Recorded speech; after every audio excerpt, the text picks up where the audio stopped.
Justice Virendra ji, Anil Jain ji, Ashok Bhat ji, Sushil Pasi ji, Niyazi Nadeem ji, Ravikant ji, R K Sahu ji, Rajesh Sachan ji, Frank Hazoor ji, Meena Kotwal ji, Subhashini Yadav ji, Congress party के senior नेता, civil society के लीडर्स, मेंबर्स, मित्रों, आप सबका यहां बहुत बहुत स्वागत, नमस्कार।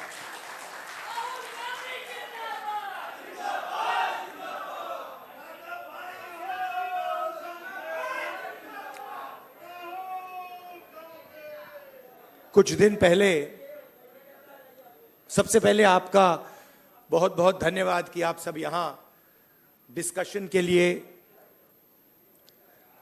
आए, मेरी बात सुनने आए। इसके लिए आपको पहले ही मैं धन्यवाद करना चाहता हूं।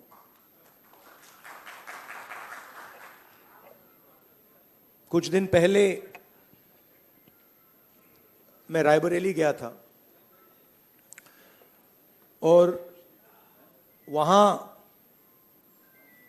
मुझे मोची की दुकान दिखी तो मैं वहां रुक गया। मैं उनके पास जाके बैठ गया, समझना चाहता था ये कर क्या रहे हैं। बातचीत हुई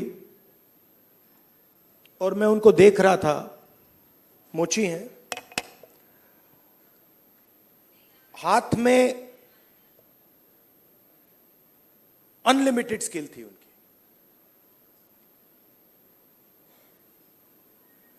मतलब 30-40 साल का एक्सपीरियंस था। मैंने वो जूता लिया, मैंने बनाने की कोशिश की, वो मतलब सवाल ही नहीं उठता। मतलब मुझे 1-2 साल लग जाएंगे मतलब शुरू करने में। बातचीत हुई, मैंने पूछा क्या हो रहा है, कैसे चल रहा है। उन्होंने कहा ये जो मेरा बेटा है ये पहले मेरे साथ काम करता था, अब नहीं करता है, ये भाग गया, चला गया। तो मैंने कहा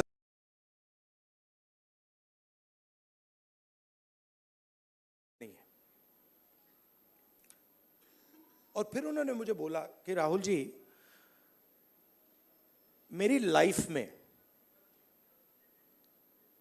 सिर्फ एक व्यक्ति ने, मेरे पिता ने मेरी रिस्पेक्ट की है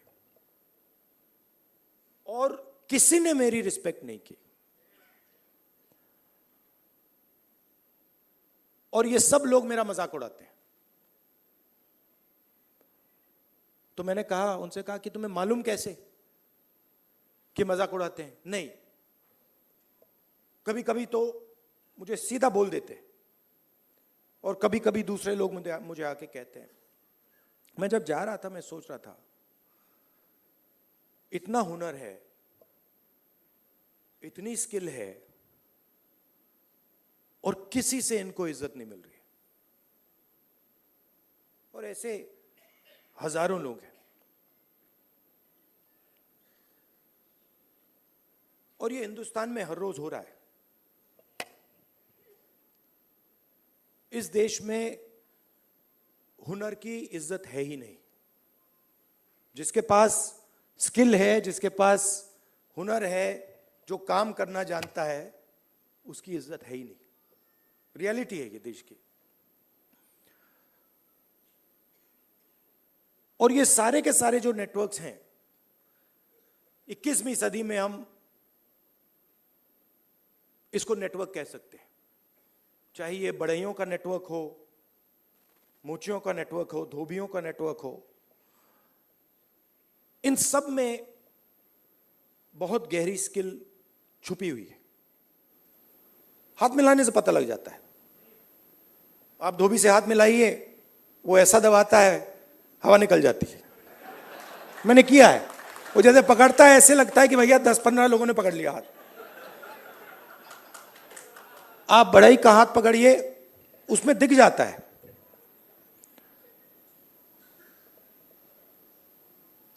और फिर मैंने मोची भाई से बात की, और मैं जो सिस्टम में काम करते हैं उनसे भी बात करता हूं, तो मुझे अंदर से दिखता है, बाहर से भी दिखता है। तो फिर जब मैं उनके साथ बैठा था, मुझे एक बात याद आई। यूपीए की सरकार थी और स्किल डेवलपमेंट मिशन यूपीए के सरकार ने शुरू किया। मतलब उसमें एक नए व्यक्ति को चीफ बनाया, और उन्होंने मुझसे टाइम मांगा, तो मैंने कहा मिल लेता हूं। तो आए, टाटा कंपनी के लिए काम करते थे। आए, बैठे, और उन्होंने मुझे, इंजीनियर थे शायद, उन्होंने मुझे हिंदुस्तान की जो स्किल डेवलपमेंट है उसके बारे में उन्होंने बोला। और मैं सुना, आधा घंटा बोले कि हम आईटीआई बनाएंगे, आईटीआई में लोगों को ट्रेनर बनाएंगे। ये पूरा उन्होंने डिस्कशन किया, मैं सुन रहा था। और फिर मैंने उनसे सवाल पूछा। मैंने कहा, देखिए, आप आईटीआई में ट्रेनर लाते हो,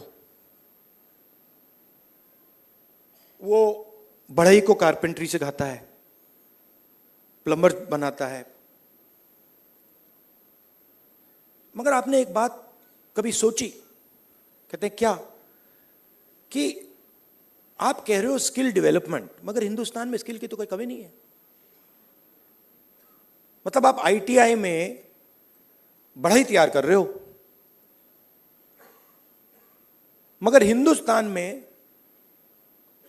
लाखों बढ़ई हैं, उनसे आप क्यों नहीं ट्रेनिंग कराते?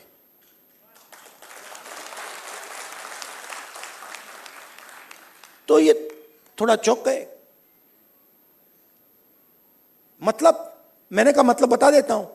मान लीजिए आपको नाई ट्रेन करने हैं, आप सर्टिफिकेशन सेंटर खोल दीजिए। हर डिस्ट्रिक्ट में आप एक सर्टिफिकेशन सेंटर खोल दीजिए, और उत्तर प्रदेश के हर नाई को कह दीजिए, देखिए भैया, आप गुरु हो, आप शिष्य लो, उनको तैयार करो, अपनी दुकान में तैयार करो, और फिर उनको सर्टिफाई करो। अगर आपके जो शिष्य हैं सर्टिफाई हो जाएंगे,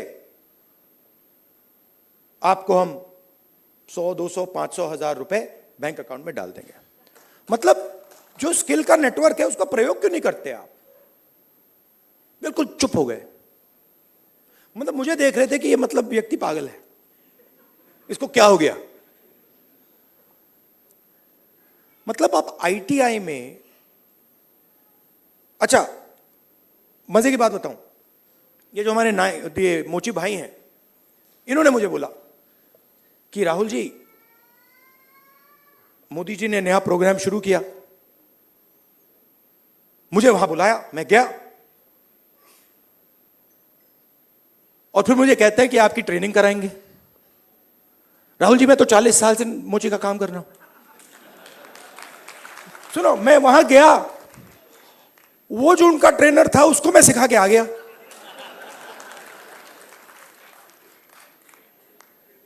तो बात क्या है, चाहे नाई हो, बढ़ई हो, प्लम्बर हो, धोबी हो, मोची हो, किसान हो, नॉलेज इनके हाथ में है, मगर सिस्टम इनसे कोई बात ही नहीं करता। सिस्टम दूसरे डायरेक्शन पे चल रहा है। आपने आईटीआई बना दी, हमारी सरकार ने बनाई, मगर उसका जो नॉलेज सिस्टम है उसका तो कोई कनेक्शन ही नहीं है। तो मैंने उनसे कहा, देखो मैं आपको बताता हूं, अगर आपने नाई ट्रेन करने हैं, मान लो आपने हिंदुस्तान में 10 लाख नाई ट्रेन करने हैं, आप हिंदुस्तान के नाइयों को पकड़ो और कहो भैया आप ट्रेन करो, 6 महीने में 10 लाख नाई आपके सामने आ जाएंगे। और कोई ज्यादा पैसा भी नहीं लगेगा मगरना। तो हो क्या रहा है?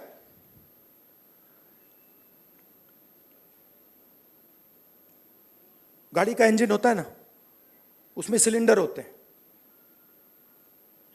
मोटरसाइकिल में कभी 1 सिलेंडर होता है, 2 सिलेंडर की होती है, ट्रक 8 सिलेंडर की, 10 सिलेंडर की होती है।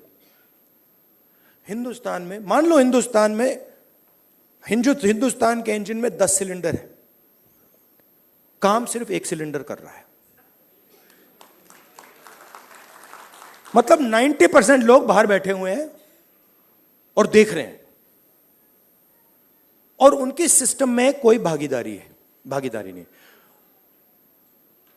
उनके सिलेंडर में ना पेट्रोल मिलता है, ना मेंटेनेंस होती है, ना कोई चेकिंग होती है। 1 सिलेंडर छोटा सा टक टक टक टक टक टक टक टक चल रहा है। कह रहे हैं भैया दुनिया में, और कहते हैं भैया सुपर पावर बन जाएगा। कैसे सुपर पावर बन जाएगा? 90% लोग सिस्टम के बाहर बैठे हुए हैं। हुनर उनके हाथ में है, स्किल उनके हाथ में है, ज्ञान उनके हाथ में है, उनका कोई कनेक्शन ही नहीं है। तो इसीलिए हमने जाति जनगणना की बात उठाई है। और थोड़ा कंफ्यूजन है।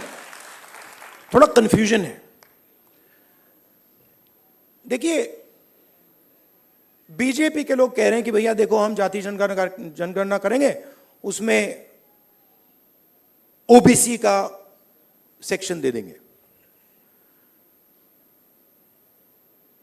जाति जनगणना, सबसे पहले सिर्फ वहां ओबीसी लिखना का कोई मतलब नहीं है। अलग अलग कम्युनिटीज हैं, हम हर कम्युनिटी की लिस्ट चाहते हैं।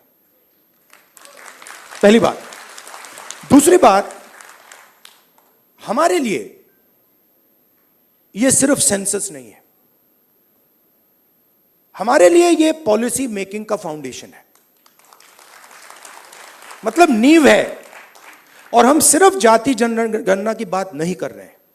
मैं यहां क्लियरली कहना चाहता हूं, जाति जनगणना से सिर्फ आबादी पता लगेगी, वो बहुत जरूरी कदम है, क्योंकि भागीदारी से पहले आबादी के बारे में पता होना पड़ेगा, क्योंकि भागीदारी तक हम बिना आबादी के तो पहुंच ही नहीं सकते। मगर आबादी लास्ट कदम नहीं है। आप ये मत सोचिए कि आइडिया ये है कि भैया जाति जनगणना हो गई, उसमें सबकी गिनती हो गई और बात वहां खत्म हो जाएगी। नहीं, ये मेरा विजन नहीं है। ये पहला कदम है। मेरा विजन है कि हिंदुस्तान में धन किस प्रकार से बांटा जा रहा है।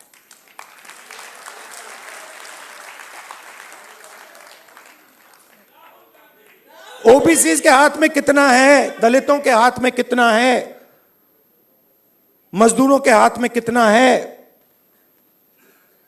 पहली बात। दूसरी बात, हिंदुस्तान के जो इंस्टीट्यूशंस हैं, ब्यूरोक्रेसी हो, जुडिशरी हो, मीडिया हो, इसमें इन लोगों की कितनी भागीदारी है। मतलब हम यह समझना चाहते हैं कि कॉन्स्टिट्यूशन ने कहा था कि एक व्यक्ति को 1 वोट मिलेगा, मतलब सारे के सारे हिंदुस्तान के जो सिटीजन्स हैं वो समान है, एक समान है, एक जैसे हैं। तो हम ये पूछ रहे हैं कि अब 70 साल हो गए, कॉन्स्टिट्यूशन हमारे सामने है, इसका समाज पर इफेक्ट पड़ा है, हां या ना, और कितना पड़ा है?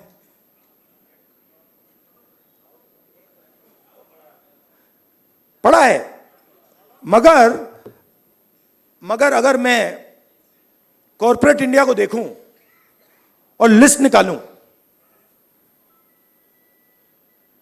और हिंदुस्तान के 500 सबसे बड़े उद्योगपतियों की लिस्ट निकालूं, मैंने निकाला है, उसमें आपको एक भी दलित, एक भी आदिवासी, एक भी पिछड़े वर्ग का व्यक्ति नहीं मिलेगा। और सिर्फ कॉर्पोरेट इंडिया की बात नहीं कर रहा हूं, आप जुडिशरी देख लीजिए, कॉर्पोरेट इंडिया देख लीजिए, मीडिया देख लीजिए। आप मुझे बता दो, नेशनल मीडिया में दलित एंकर का नाम बता दो मुझे, आदिवासी एंकर का नाम बता दो, ओबीसी एंकर का नाम बता दो, कौन है बता दो। तो नैरेटिव बनाते ना। आप देखिए, हिंदुस्तान में 50% आपने कहा कि आधी आबादी ओबीसी है, उसमें आप 15% दलित जोड़ दीजिए, 8% आदिवासी जोड़ दीजिए। माइनॉरिटीज की बात मैंने अभी की भी नहीं, 73 आता है। 73% दलित, आदिवासी, ओबीसी। कॉर्पोरेट इंडिया में 0, मीडिया में 0, आप हो ही नहीं। तो अब हम अगर पॉलिसी बनाएंगे और हिंदुस्तान की जो सच्चाई, जो रियलिटी है, उसकी बेसिस पे हम पॉलिसी नहीं बनाएंगे तो उसका क्या मतलब है? तो मैं आपसे यह कहना चाहता था कि जाति जनगणना हमारे लिए सिर्फ गिनती नहीं है, जाति जनगणना हमारे लिए पॉलिसी फ्रेमवर्क है, और एक प्रकार से हमारा गाइड, जैसे कॉन्स्टिट्यूशन हमारा एक गाइड है जिसपे ये लोग रोज आक्रमण कर रहे हैं, जाति जनगणना, सोशो इकोनॉमिक सर्वे, इंस्टीट्यूशनल सर्वे, ये हमारा दूसरा गाइड होगा।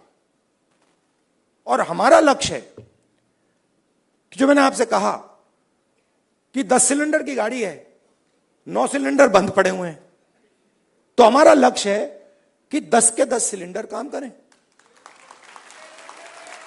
आप मुझे बताओ, पूरा का पूरा बैंकिंग सिस्टम, पूरा का पूरा बैंकिंग सिस्टम, नरेंद्र मोदी ने 16 लाख करोड़ रुपए 25 लोगों का कर्जा माफ किया है।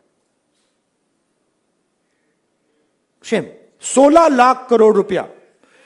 अच्छा, उन 25 लोगों में एक दलित नहीं था, एक आदिवासी नहीं था, एक पिछड़ा नहीं था, एक माइनॉरिटी नहीं था। तो पूरा का पूरा बैंकिंग सिस्टम 15 लोगों के लिए बनाया गया है। ये जो हमारे भाई हैं जो मोची का काम कर रहे हैं, जिनको पूरी लाइफ में इज्जत नहीं मिली, इनके लिए एक बैंक क्यों नहीं है जो इनकी मदद करे? कहे कि हम स्पेशलाइज बैंक बनाएंगे सिर्फ इनके लिए। तो पॉलिसी मेकिंग फ्रेमवर्क का यह मतलब है, हमारा काम हिंदुस्तान की 100% आबादी की मदद करने का है। हमारा काम 5%, 10% आबादी की मदद करने का नहीं है। वो सरकार का काम हो ही नहीं सकता। और उसके लिए हमें इंफॉर्मेशन चाहिए। 21वीं सदी है, हमें डेटा चाहिए। डेटा है ही नहीं। आप नोट कीजिए, मैंने 2 चीजें कही हैं।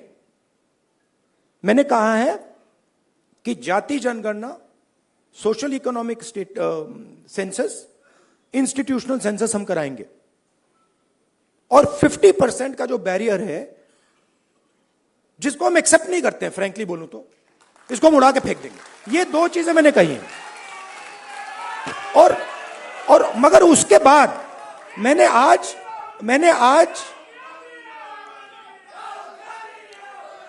तक सुनिए, आज तक उसके बाद हम क्या करेंगे मैंने नहीं बोला है, क्योंकि पहले मैं चाहता हूं कि हमारे सामने डेटा हो कि भैया इतने दलित हैं, हिंदुस्तान के इंस्टीट्यूशन में उनकी इतनी भागीदारी है। रिजर्वेशंस की बात होती है मगर चांस नहीं मिलता। सच्चाई है, सब जानते हैं। उल्टा उल्टा हो जाता है, लैटरल एंट्री हो जाती है, लैटरल एंट्री हो जाती है। मैं आपको गारंटी देता हूं, लैटरल एंट्री में आपको 90% का कोई नहीं मिलने वाला। एक साइड आपको लैटरल एंट्री से मारते हैं, दूसरे साइड कॉन्ट्रैक्टर। तो मतलब नीचे देखो वहां पिटाई हो रही है, ऊपर देखो वहां पिटाई हो रही है, साइड देखो वहां पिटाई हो रही है, मतलब जहां भी देखो। और 90% आपकी आबादी है। अब अगर आपकी 10% होती तो कोई कह सकता हाँ भैया 10% आबादी है, ठीक है, बट 90% आबादी, आपके बिना देश ही नहीं चल सकता। और फिर मीडिया में आपको दिखेगा भैया, एक पहले क्या होगा, वो बॉलीवुड की बात करेंगे,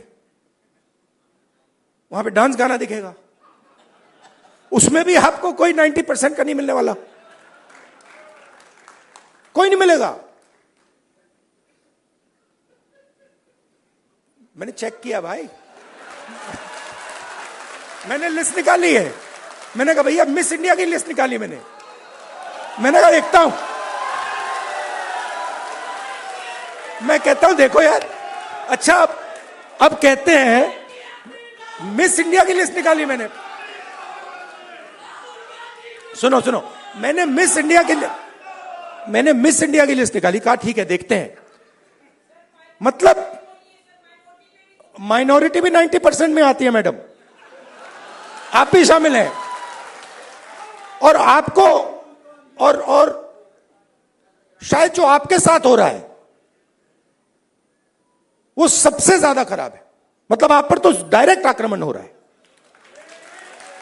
राइट। मगर आप भी 90% में हैं। तो मैंने लिस्ट निकाली मिस इंडिया की, मैंने कहा भैया इसमें तो होगा, मतलब एक दलित महिला तो होगी, एक आदिवासी महिला तो होगी ना दलित है, ना आदिवासी, ना ओबीसी, कोई नहीं। तो डांस गाना चलेगा वहां पे, कोई क्रिकेट की बात करेगा, कोई बॉलीवुड की बात होगी, किसानों की बात नहीं होगी, मजदूरों की बात नहीं होगी। आपने कभी मीडिया में मोची का इंटरव्यू देखा है? बस मेरे चैनल पे आ रहा है और किसी चैनल पे नहीं आ रहा।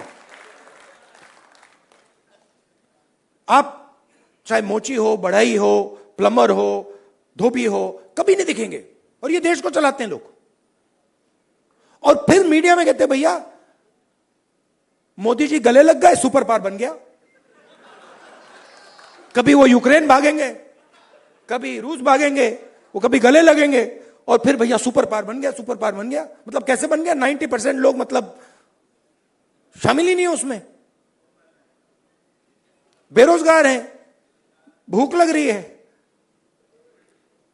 तो पूरा का पूरा मतलब डिस्कशन वही 10-15 लोगों में होता है, वही एंकर हैं, वही एक्सपर्ट हैं, वो 5-6 लोग हैं, वही बात बोलते रहते हैं एक दूसरे से, और बाकी हिंदुस्तान देखता रहता है। इसलिए ऐसे डिस्कशन बहुत जरूरी है कि भाई 90% क्या सोच रहा है, क्या हो रहा है, क्या इश्यूज हैं, क्या मुद्दे हैं। अच्छा, आप एक और बात नोट कीजिए, किसी की टांग टूटती है, वो कहता है भैया मैं अस्पताल में जाके एक्सरे करना चाहता हूं। कभी कोई उससे कहता है नहीं करो एक्सरे?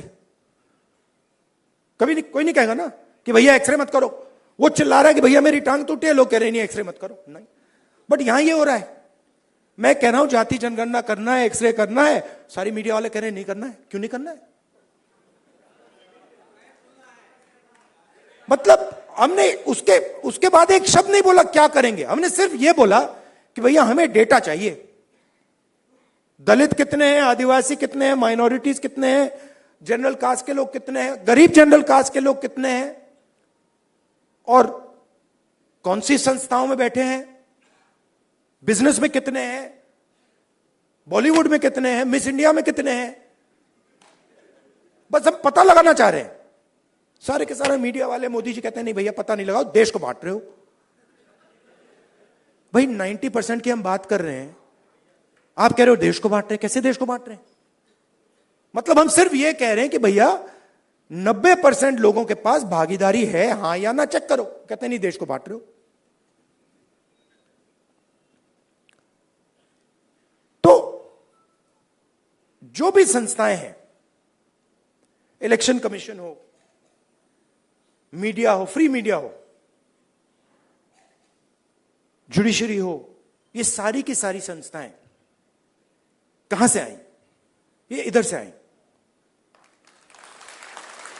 आप इसको मिटा दो तो हिंदुस्तान में एक संस्था नहीं बचेगी।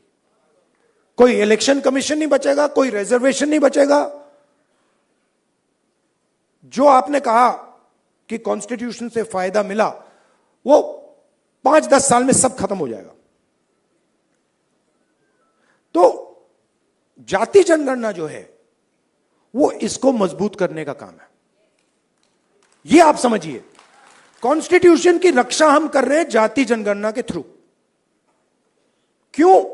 क्योंकि इसको 10% ने नहीं बनाया है, इसको 100% ने बनाया है। और मैं यह भी कहना चाहूंगा कि इसकी सबसे ज्यादा रक्षा आप लोग करते हो। इसकी रक्षा गरीब करते हैं, किसान करते हैं, मजदूर करते हैं, दलित, आदिवासी, पिछड़े लोग, गरीब जनरल कास्ट के लोग इसकी रक्षा ये करते हैं। अदानी जी इसकी रक्षा नहीं करते।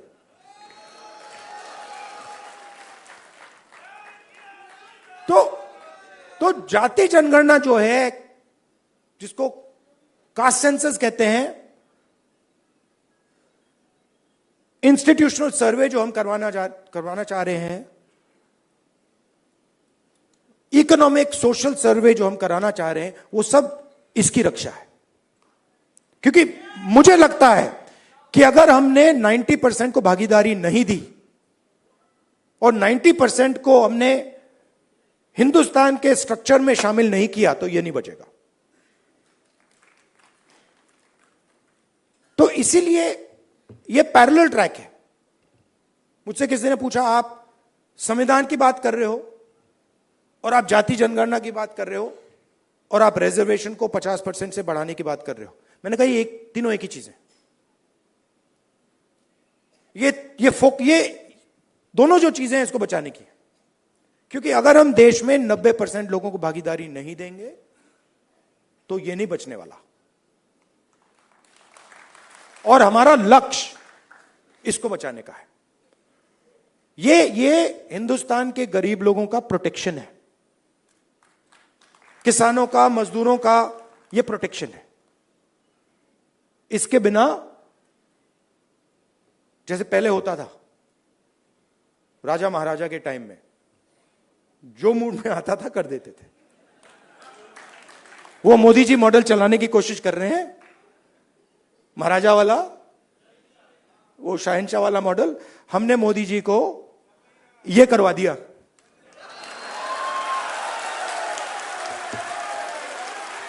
आप अपने आप को नॉन बायोलॉजिकल समझते हो।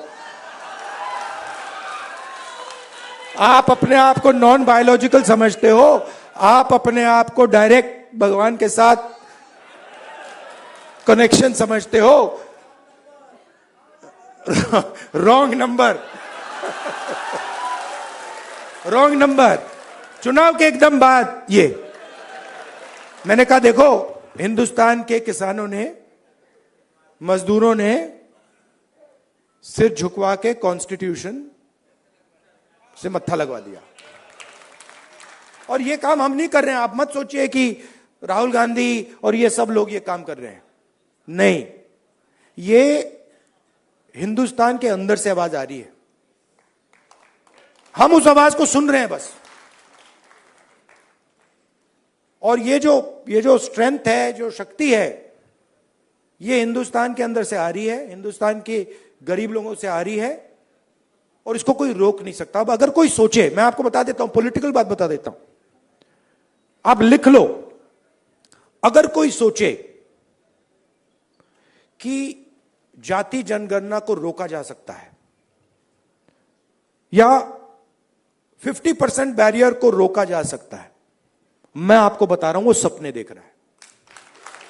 ये होगा ही होगा, इसको रोका नहीं जा सकता है। ना जाति जनगणना रोकेगा, ना सोशो इकोनॉमिक सर्वे रोकेगा, ना इंस्टीट्यूशनल सर्वे रुकेगा, ना 50% का बैरियर रहेगा। ये तीन सारे के सारे उड़ेंगे, क्योंकि हिंदुस्तान की जनता ने ये मन बना लिया है। ऑर्डर आ गया है, जनता से ऑर्डर आ गया है। अब आपको प्रधानमंत्री जी को यह बात एक्सेप्ट कर देनी चाहिए और ऑर्डर लागू कर देना चाहिए, और अगर नहीं करेंगे तो फिर दूसरे प्रधानमंत्री करेंगे। आपके साथ देखिए, मैं आपको अंत में एक बात बताना चाहता हूं। देखिए, मैंने अब 2004 से मैं पॉलिटिक्स कर रहा हूं, ठीक है, और एक प्रकार से काफी सीखने को मिला मुझे।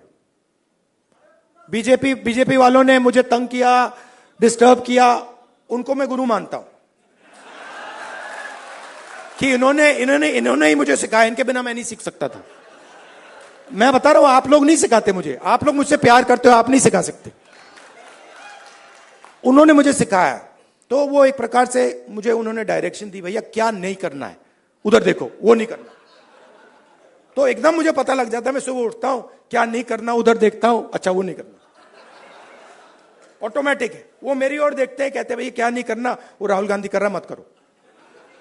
तो ये तो बिल्कुल मतलब पता नहीं आइडियोलॉजिकल है, खून की पता नहीं कौन सी लड़ाई है, बट ये मतलब शायद पता नहीं कब से चल रही है और ये खत्म नहीं होगी। मगर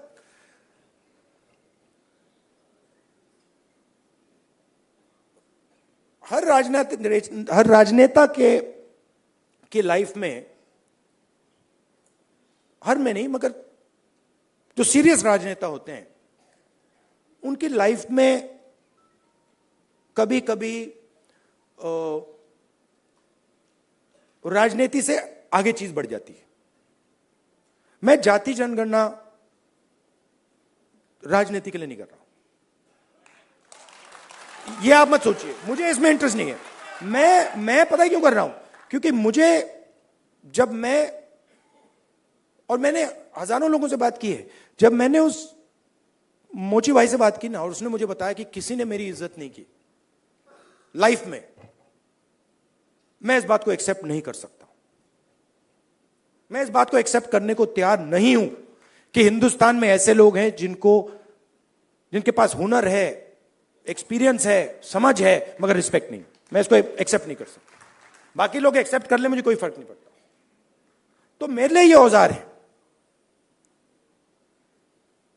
जाति जनगणना हो, 50% रिजर्वेशन हो, मेरे लिए ये जो हिंदुस्तान के जो आत्मा है, 90% जिसको मैं कहता हूं, गरीब लोग हैं, किसान हैं, उनको इस देश में शामिल करने के औजार है।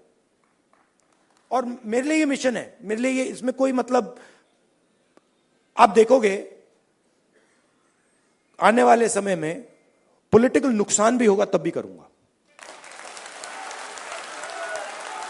आप देख लेना।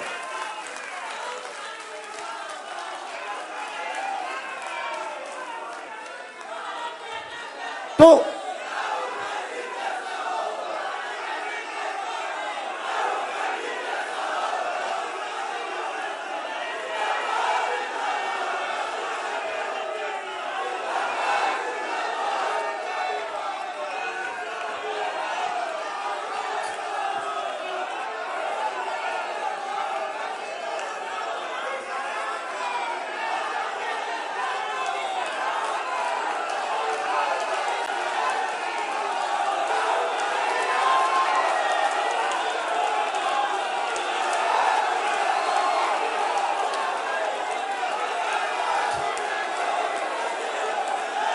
अच्छा बोलने दो।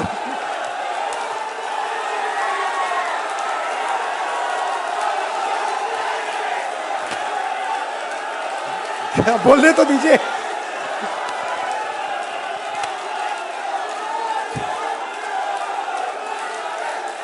एक बार मैं छोटा था, अच्छा सुनिए, एंड करता हूं मैं अपनी साइकोलॉजी, थोड़ी सी आपको साइकोलॉजी समझा देता हूं। मैं छोटा था, सुनिए थोड़ी सी मैं आपको, तो हुआ क्या, एक दिन एक जर्नलिस्ट आए मेरे पास। Love you brother. एक जर्नलिस्ट आए मेरे पास, सीनियर जर्नलिस्ट हैं, तो वो मेरे पास आए। जो मैंने आपको अभी बोला ना, नुकसान हो जाएगा तो भी करूंगा, तो उसको समझा रहा हूं। तो सीनियर जर्नलिस्ट आए, बैठे मेरे पास, उन्होंने कहा राहुल जी, एक सेकंड भाई, आए मेरे पास सीनियर जर्नलिस्ट, और उन्होंने मुझे कहा राहुल जी,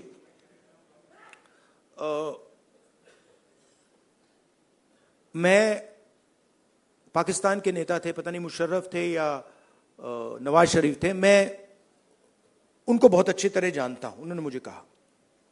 तो मैंने कहा, तो उन्होंने कहा कि मैं उनसे जाके मिला, और मैंने उनसे कहा कि देखिए, अगर आपने हिंदुस्तान और पाकिस्तान के बीच में पीस करवा दी तो बहुत अच्छा होगा। तो फिर उस व्यक्ति ने, पता नहीं मुशर्रफ था या कौन था, मुशर्रफ ने कहा क्यों?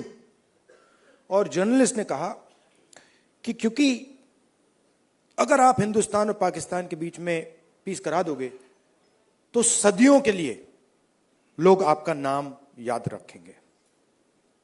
लॉजिक ये थी।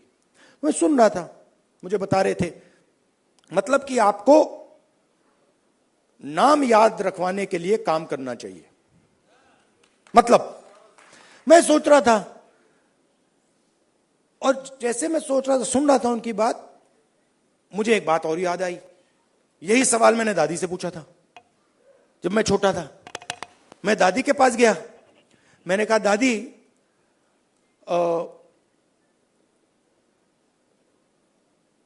जब आप मरेंगी, मरने के बाद आपको लोग कैसे याद करना चाहिए, लोगों को आप कैसे याद करना चाहिए? दादी का जवाब पता है क्या था? मैंने कहा आप क्या चाहती हैं कि लोग आपको कैसे याद करें? हां, नहीं, उनका जवाब था मैं चाहती हूं कि याद ही ना करें। मतलब क्लैरिटी थी, मैं काम याद करवाने के लिए नहीं करता हूं, मैं काम करने के लिए करता हूं। मुझे याद शाद का कुछ नहीं लेना देना। वो ये जो याद वाला है वो नरेंद्र मोदी जी का काम है। तो मुझे, मेरी थिंकिंग है कि हिंदुस्तान के 90% की जो शक्ति है वो हिंदुस्तान को बनाने में लगे। पूरा इंजन स्टार्ट हो, 10 के 10 सिलेंडर चलें और लोगों को मजा आए कि भैया हिंदुस्तान है, इसमें भागीदारी है, इसमें रिस्पेक्ट है, इसमें आदर है, और हम सब मिलकर इस देश को आगे ले जा रहे हैं।